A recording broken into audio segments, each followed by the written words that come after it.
Sobat Konselor, Konselor Indonesia, sahabat semua siswa. Nah, Sahabat Konselor, pada konten kali ini Konselor Indonesia akan menjelaskan mengenai macam-macam perguruan tinggi di Indonesia. Nah, Sobat Konselor, apakah Sobat Konselor sudah memilih untuk perguruan tinggi yang mana setelah lulus SMA?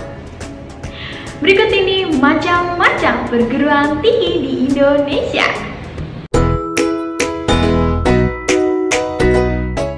Perguruan tinggi yang pertama adalah universitas. Universitas merupakan perguruan tinggi yang terdiri dari sejumlah fakultas yang menyelenggarakan pendidikan akademik dan pendidikan vokasi dalam berbagai rumpun ilmu tanpa batas. Nah, contohnya nih Sobat Konselor, di Universitas Negeri Malang. Di Universitas Negeri Malang ada pendidikan vokasi dan juga ada pendidikan akademik. Pendidikan vokasi contohnya teknik elektro, teknik mesin, teknik sipil, dan lain sebagainya. Sedangkan contohnya dalam pendidikan akademik, misalkan pendidikan bahasa Indonesia, pendidikan matematika, pendidikan bimbingan dan konseling, dan lain sebagainya. Jadi pendidikan vokasi ada, pendidikan akademik juga ada.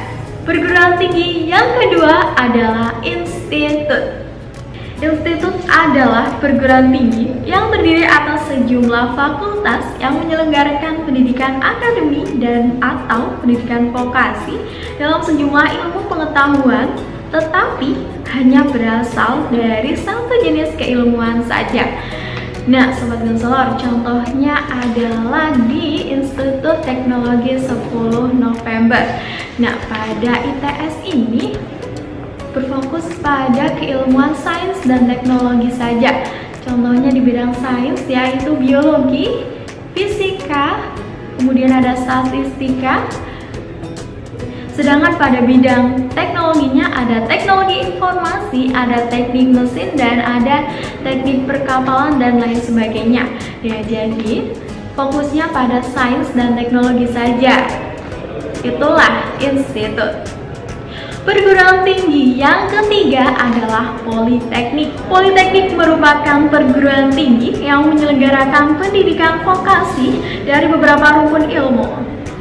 Politeknik hanya fokus pada pendidikan vokasi sehingga cenderung bertujuan untuk mencetak tenaga kerja yang siap kerja sesuai keterampilan dan bidang yang diambilnya. Nah, contohnya dari politeknik ini adalah Politeknik Kesehatan Kemenkes. Nah, pada politeknik ini berfokus pada pendidikan vokasi yaitu bidang kesehatan, contohnya bidan, keperawatan, dan ahli gizi. Nah, disitulah politeknik berfokus pada vokasi pada bidang pendidikan. Perguruan tinggi yang keempat adalah sekolah tinggi. Sekolah tinggi merupakan perguruan tinggi yang melaksanakan pendidikan akademi dan atau pendidikan vokasi, tetapi hanya terdiri dari satu fakultas yang terbagi dalam berbagai program studi. Nah, contohnya yaitu Sekolah Tinggi Ilmu Ekonomi. Di sini lebih fokus pada dunia ekonomi, contohnya adalah manajemen, akuntansi, dan lain sebagainya. Perguruan tinggi yang kelima adalah akademi. Akademi adalah perguruan tinggi yang menyelenggarakan pendidikan vokasi. Contohnya adalah akademi militer. Nah, akademi militer ini difokuskan pada dunia militer saja. Jadi satu rumpun keilmuan saja. Contohnya adalah kepolisian, kemudian angkatan darat, angkatan laut, dan angkatan udara. Wah, akademi dan politeknik mirip ya, sama-sama dalam bidang vokasi. Lalu perbedaannya apa sih? Nah, perbedaannya dari politeknik, akademi hanya menyelenggarakan pendidikan dari satu rumpun ilmu saja. Perguruan tinggi berbentuk akademi merupakan kampus yang paling sempit wilayah bidang keilmuannya dari perguruan tinggi yang lainnya.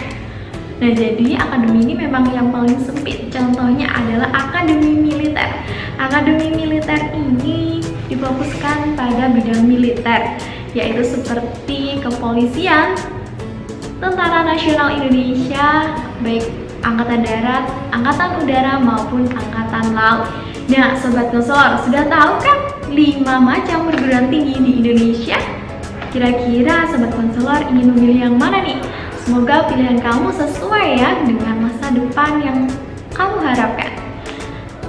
Dan Sobat Konselor, terima kasih banyak. Semoga konten kali ini bisa bermanfaat untuk sahabat konselor Indonesia, sahabat semua siswa.